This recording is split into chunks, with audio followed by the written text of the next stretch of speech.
ಎಲ್ಲರಿಗೂ ನಮಸ್ಕಾರ ರೀ. ಹೆಂಗದಿರಿ? ನಾನು ಶ್ವೇತಾ.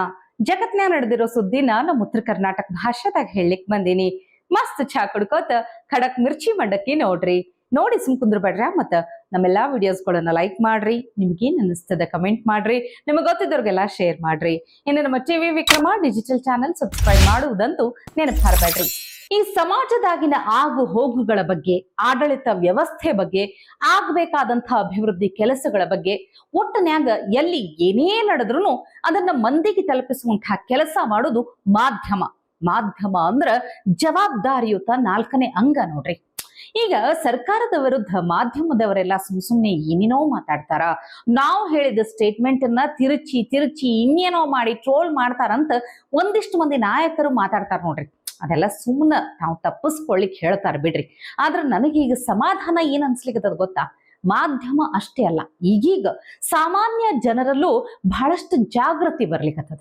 ಅಷ್ಟೇ ಅಲ್ಲ, ಎಲ್ಲಿ ಏನ್ ಆಗ್ಲಿಕ್ಕತ್ತದ, ಏನ್ ನಡಿಲಿಕ್ಕತ್ತದ ಅನ್ನೋದ್ರ ಬಗ್ಗೆ ಚಲೋ ನಾಲೆಜ್ ಬೆಳೆಸ್ಕೊಂಡಿರ್ತಾರ.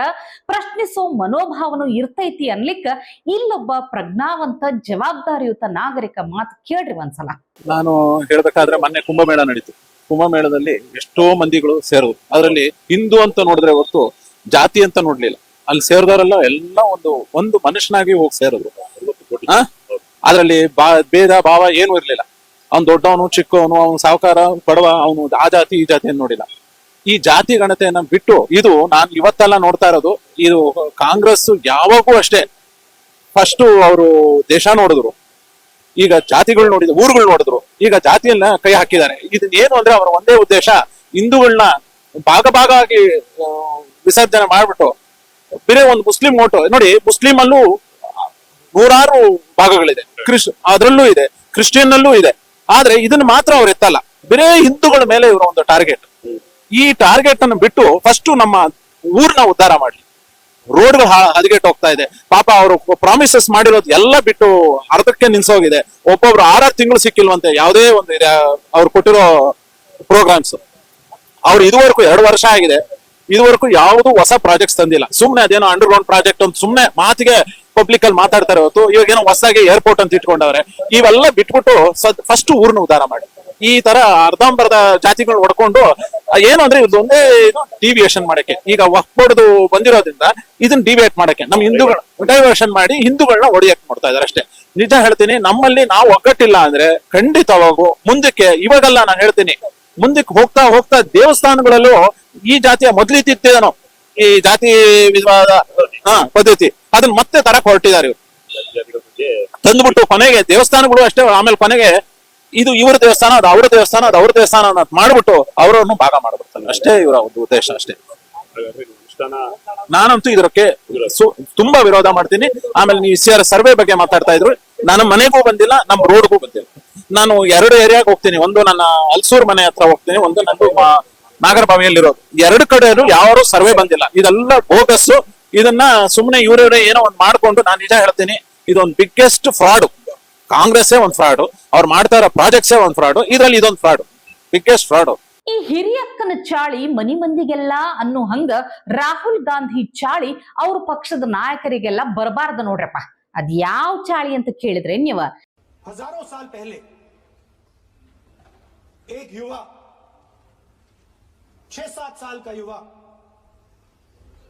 हर रोज सुबह उठ के 4 बजे उठ के, जैसे ही एकलव्य का, जैसे द्रोणाचार्य जी ने एकलव्य का अंगूठा काटा, वैसे ही आप हिंदुस्तान के युवाओं का, तपस्या का मतलब शरीर में गर्मी पैदा करना, समझिए। हाँ, तब का ये मतलब है, तपस्या का ये मतलब है।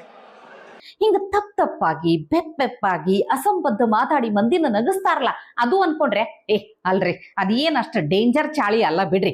ಬಹುಶಃ ಅದನ್ನ ಅವ್ರ ಪಕ್ಷದ ನಾಯಕರೆಲ್ಲ ಕಲ್ತ್ ಬಿಟ್ರು ಅಂದ್ರ ಮಂದಿಗೆ ಮಸ್ತ್ ಎಂಟರ್ಟೈನ್ಮೆಂಟ್ ಅಂತೂ ಸಿಕ್ಕೇ ಸಿಗತೈತಿ.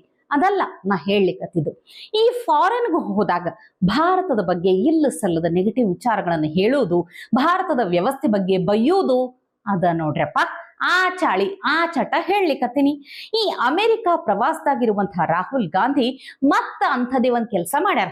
ಮಹಾರಾಷ್ಟ್ರದಾಗ ನಡೆದ ಚುನಾವಣೆ ಬಗ್ಗೆ ಕಿರಿಕಿರಿ ತೆಗ್ದಾರ. ಅಲ್ಲಿನ ಸರ್ಕಾರ ಮತ್ತು ಚುನಾವಣಾ ಆಯೋಗ ಒಪ್ಪಂದ ಮಾಡ್ಕೊಂಡು ಚುನಾವಣೆದಾಗ ಏನು ಗದ್ಲಿ ಎಬ್ಸ್ಯಾರ ಅನ್ನೋದು ಅವ್ರ ಮಾತಿನ ಅರ್ಥ. ನೋಡ್ರಿ, ಅವ್ರಿಗೆ ಖರೇನೆ ಹಂಗೆ ಅನ್ಸಿತ್ತು ಅಂದ್ರ ನಮ್ ದೇಶದಾಗೆ ಮಾತಾಡ್ಲಿಲ್ಲ, ಮಹಾರಾಷ್ಟ್ರದಾಗೆ ಮಾತಾಡ್ಲಿಲ್ಲ, ಆ ಸಂಶಯ ಬಗೆಹರಿಸ್ಕೊಳ್ಳಲ್ಲ. ಅದು ಬಿಟ್ಟು ಅಮೆರಿಕಕ್ಕೆ ಹೋದಾಗ ಭಾರತದ ಬಗ್ಗೆ ಇಲ್ಲ ಸಲ್ಲದ ಅವಹೇಳನಕಾರಿಯಾಗಿ ಮಾತಾಡೋದು, ಬೈಯೋದು ಯಾಕಂತ ಅರ್ಥನೇ ಆಗೋದಿಲ್ಲ ನೋಡ್ರಿ. ಅಲ್ಲ, ಈಗ ಬ್ಯಾರೆ ದೇಶದಾಗ ನಮ್ಮ ಭಾರತದ ಬಗ್ಗೆ ಚರ್ಚೆ ಮಾಡೋದು ತಪ್ಪಲ್ವೇ ಅಲ್ಲ. ಇಲ್ಲಿನೂ ವಿದೇಶದವ್ರು ಬಂದಾಗ ತಮ್ಮ ದೇಶದ ಬಗ್ಗೆ ಚರ್ಚೆ ಮಾಡ್ತಾರ. ಆದ್ರೆ ಹಿಂಗ ಭಾರತದ ಬಗ್ಗೆ ನೆಗೆಟಿವ್ ಹೇಳೋದು, ಸುಳ್ಳುಗಳು ಹೇಳೋದು ಮಾತ್ರ ತಪ್ಪಾಗ್ತದ ನೋಡ್ರಿ. ಬಿಡ್ರಪ್ಪ, ನಾವ್ ಎಷ್ಟು ಹೇಳಿದ್ರು ಬದಲಾಗೋದಿಲ್ಲ. ಈ ಹುಟ್ಟು ಗುಣ ಸುಟ್ರು ಹೋಗೋದಿಲ್ಲ ಅಂತಾರಲ್ಲ, ಹಂಗ ಅವ್ರದ್ದು ಹುಟ್ಟು ಗುಣನೇ ಇರಬಹುದು ನೋಡ್ರಿ. ಆದ್ರ ರಾಜಕಾರಣಿಗಳಂದ್ರ ಹಿಂಗ ಬ್ಯಾರೆ ದೇಶಕ್ಕೆ ಹೋಗಿ ನಮ್ಮ ದೇಶದ ಬಗ್ಗೆ ಬೈಯುವುದಲ್ರಿ. ತಾವು ಯಾವ ನೆಲದಾಗಿರ್ತಾರ, ಯಾವ ಮಂದಿ ಅವರನ್ನ ಗೆಲ್ಲಿಸಿರ್ತಾರ, ಅವ್ರ ಕಷ್ಟಗಳಿಗೆ ಸ್ಪಂದಿಸ್ಬೇಕು, ಅವ್ರ ನೋವು ಕೊರತೆಗಳಿಗೆ ಆಗಬೇಕು, ನಿಮ್ ಜೊತೆ ನಾ ಅದೀನಿ ಅನ್ನುವಂಥ ಭರವಸೆ ಕೊಡ್ಬೇಕು. ಹಿಂಗೆ ಆಂಧ್ರ DCM ಪವನ್ ಕಲ್ಯಾಣ್ ಅವ್ರು ಮಾಡಿದ ಒಂದು ಕೆಲಸ ಬಹಳ ಮಂದಿ ಎಷ್ಟು ಹೊಗಳಿಕತ್ತಾರ ಗೊತ್ತಾ? ಚಪ್ಲಿನೇ ತಗೊಳ್ಳಿಕ್ ಆಗ್ಲಾರ್ದಂಥ ಶಕ್ತಿ ಇಲ್ಲಾರ್ದಂಥ ಒಂದು ಕುಗ್ರಾಮ, ಅಲ್ಲೂರಿ ಸೀತಾರಾಮರಾಜು ಜಿಲ್ಲೆಯ ಪೆದಪಾಡು ಅನ್ನುವಂಥ ಗ್ರಾಮ. ಆ ಗ್ರಾಮಕ್ಕ ಸರಿಯಾಗಿ ರೋಡ್ ಸಹಿತ ಇಲ್ಲಂತ. ಆ ಗ್ರಾಮದಾಗ ಬುಡಕಟ್ಟು ಮಂದಿನೇ ಹೆಚ್ಚು ಇರುವುದಂತ. ಈ ಪೆದಪಾಡು ಗ್ರಾಮಕ್ಕ DCM ಪವನ್ ಕಲ್ಯಾಣ್ ಭೇಟಿ ಕೊಟ್ಟಾರ. ಅವಾಗ ಒಂದು ಗಮನಿಸ್ತಾರ, ಒಂದು ಲಕ್ಷ್ಯ ಕೊಡ್ತಾರ, ಆ ಗ್ರಾಮದ ಯಾರೊಬ್ಬರ ಕಾಲಾಗೂ ಚಪ್ಲಿನೇ ಇರ್ಲಿಲ್ಲ ಅಂತ. ಯಪ್ಪ, ಇಂಥ ಪರಿಸ್ಥಿತಿನೂ ಇರ್ತೈತಿ ಅಂತ ನನಗೂ ಆಶ್ಚರ್ಯ ಆಯ್ತು. ಆದ್ರೆ ಅದನ್ನ ನೋಡಿ ಅವ್ರಿಗೂ ಮನಸ್ಸು ಮಿಡದೈತಿ ನೋಡ್ರಿ. ಇಂಥ ಪರಿಸ್ಥಿತಿನ ಅಂದ್ರ ಅಲ್ಲಿನ ಮಂದಿಗೆ ಬದುಕು ನಡೆಸೋದೇ ಹೈರಾಣ ಆಗ್ಯದ. ಅಂತದ್ರಾಗ ಚಪ್ಲಿ ಖರೀದಿ ಮಾಡುವಷ್ಟು ಶಕ್ತಿ ಇಲ್ಲ. ಚಪ್ಲಿ ಖರೀದಿ ಮಾಡೋದು ಅವ್ರ ಲೆಕ್ಕಕ್ಕೆ ಕಾಸ್ಟ್ಲಿ ಅನ್ನುವಂಥ ಪರಿಸ್ಥಿತಿ. ಆದ್ರೂ ಅವ್ರೇನ್ ಬದುಕ್ನ್ಯಾಗ ಸೋತಿಲ್ಲ, ಹಂಗೆ ಜೀವನ ನಡೆಸ್ಲಿಕ್ಕತ್ತಾರ.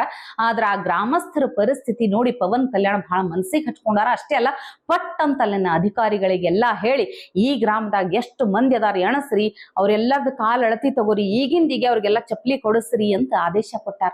ನೋಡ್ರಿ ಹೆಂಗದ ಅಂದ್ರ ಆ ಗ್ರಾಮದಾಗ ಏನಿಲ್ಲ ಅಂದ್ರೂ ಒಂದು 300-350 ಮಂದಿ ಅಂತೂ ಅದಾರಂತ. ಅವ್ರೆಲ್ಲರಿಗೂ ಚಪ್ಲಿ ಸಿಕ್ಕಿದ್ದೆ ಖುಷಿ, ದೊಡ್ಡ ಹಬ್ಬ ಮಾಡದಂಗ ಮಾಡ್ಲಿಕ್ಕತ್ತಾರಂತ.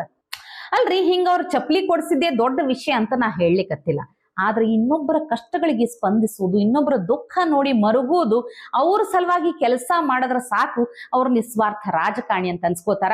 ಅವ್ರು ಮಂದಿ ಪ್ರೀತಿ ಗಳಿಸಿದ ಮ್ಯಾಲ ಇನ್ನು ಚುನಾವಣೆದಾಗ ತಾವಾಗೆ ಗೆದ್ದು ಆರಿಸ್ ಬರ್ತಾರಂತ ನಾ ಅಂತೀನಿ ನೋಡ್ರಿ. ಆದ್ರೆ ಇದರಿಂದ ನೀವೆಲ್ಲ ಕಲಿಬೇಕಾಗಿರೋದು ಏನು ಗೊತ್ತಾ? ಸಾಮಾನ್ಯ ಜನರಾಗಿ ನಾವು ಅಂತಿರ್ತೀವಿ ಒಂದೊಂದ್ಸಲ, ನಮಗ್ ದೊಡ್ಡ ಮನಿ ಖರೀದಿ ಮಾಡಕ್ ಆಗಲಾಗ್ಯದ, ಅಥವಾ ಏನೋ ಒಂದು ಐಷಾರಾಮಿ ಕಾರ್ ತಗೊಳ್ಳಿಕ್ ಆಗಲಾಗ್ಯದ, ಫಾರಿನ್ ಟ್ರಿಪ್ ಹೋಗ್ಲಿಕ್ ಆಗಲಾಗ್ಯದ, ಎಷ್ಟಪ್ಪ ನಮ್ ಜೀವನದಾಗ ಏನ್ ಕಷ್ಟಗಳು, ಎಷ್ಟು ಕೊರತೆಗಳು ಅಂತ ಅನ್ಕೊಂಡಿರ್ತೀವಿ. ಆದ್ರೆ ಇನ್ನೊಬ್ರಿಗೆ ಒಂದು ಇಡೀ ಗ್ರಾಮದಾಗ ಒಂದು ಚಪ್ಲಿನೇ ತಗೊಳ್ಳಿಕ್ ಆಗ್ಲಾರ್ದಂಥ ಪರಿಸ್ಥಿತಿ ಇದ್ರು ಬದುಕ್ನ್ಯಾಗ ಅವ್ರು ಸೋತಿಲ್ಲ, ಬದುಕ್ನ್ಯಾಗ ಮುನ್ನಡೆದಾರಲ್ಲ, ಇದನ್ನ ನೋಡಿ ಕಲಿಬೇಕು. ಇನ್ನೊಬ್ಬರ ಕಷ್ಟಗಳು ಬಹಳ ದೊಡ್ಡ ಇರ್ತಾವ, ನಮ್ದೇ ನಾವು ದೊಡ್ಡದಂತ ತಿಳ್ಕೊಂಡಿರ್ತೀವಿ. ಹೌದಿಲ್ಲ ಹೇಳ್ರಿ? ಒಟ್ನ್ಯಾಗ ಇನ್ನು ರಾಜ್ಯದಾಗ ಎಲ್ಲೆಲ್ಲಿ ಏನೇನ್ ಸುದ್ದಿಗಳದಾವ ಅಂತ ನಿಮ್ಗೆಲ್ಲ ಗೊತ್ತೇ ಇರ್ತೈತಿ. ರಿಕ್ಕಿರೆ ದಾಳಿ ಕೇಸ್ ಆಗಿರಬಹುದು, ವಿಂಗ್ ಕಮಾಂಡರ್ ಹಲ್ಲೆ ಪ್ರಕರಣ ಆಗಿರ್ಬಹುದು, ಇಂಥ ಎಲ್ಲಾ ಸೀರಿಯಸ್ ಸುದ್ದಿಗಳನ್ನ ನೀವು ನೋಡಿರ್ತೀರಿ, ನಿಮ್ ಕಣ್ಣಿಗೆ ಬಿದ್ದಿರ್ತೈತಿ. ಆದ್ರೆ ನಮ್ ಮಿರ್ಚಿ ಮಂಡಕ್ಕಿ ಅಂದ್ರ ಹಂಗಲ್ಲಲ್ರಿ.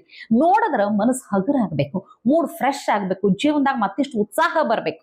ಅದೇ ತರದ್ ಒಂದು ರಾಹುಲ್ ಗಾಂಧಿ ಮಾತೆ ಕೇಳಿಸ್ಬಿಡ್ತೀನಿ ನಿಮಗ. ಸದ್ಯಕ್ಕೆ ಟ್ರೆಂಡ್ ಏನಾಗಿರುವಂತಹ ಜಾತಿ ಜನಗಣತಿ ಅಂದ್ರೆ ಏನಂತ ಭಾರಿ ಎಕ್ಸ್ಪ್ಲೇನ್ ಮಾಡ್ಯಾರ, ಕೇಳ್ರಿ ಒಂದ್ಸಲ. आज हमारा सिक्योरिटी वाला बेचारा गाड़ी के नीचे आ गया, उसका पैर नीचे आ गया, हमने पहला काम किया, भैया जाके एक्सरे कराओ। पहला काम एक्सरे मतलब जाति जनगणना, एक्सरे मतलब जाति जनगणना। ಇವತ್ತಿಗೆ ಸುದ್ದಿ ಸಾಕಲ್ಲ, ನಾಳೆ ಇಂಥವೇ ಮತ್ತೊಂದಷ್ಟು ಸುದ್ದಿ ತರ್ತೀನಿ. ಚಾ ಇಟ್ಕೊಂಡು ಮಿರ್ಚಿ ಮಂಡಕ್ಕಿ ನೋಡ್ಲಿಕ್ಕೆ ಕಾಯ್ಕೊಂಡಿರಿ. ಟಿವಿ ವಿಕ್ರಮ, ದೇಶ ನಿಮ್ಮ ಕೈಯಲ್ಲಿ. ಈ ಕಾರ್ಯಕ್ರಮ ನಿಮಗೆ ಇಷ್ಟ ಆಗಿದ್ದಲ್ಲಿ ಲೈಕ್, ಶೇರ್ ಹಾಗೂ ಕಮೆಂಟ್ ಮಾಡಿ. ಟಿವಿ ವಿಕ್ರಮದ ಕಾರ್ಯಕ್ರಮಗಳನ್ನು ನಿರಂತರವಾಗಿ ವೀಕ್ಷಿಸಲು ಸಬ್ಸ್ಕ್ರೈಬ್ ಮಾಡಿ, ಬೆಲ್ ಐಕನ್ ಒತ್ತಿ.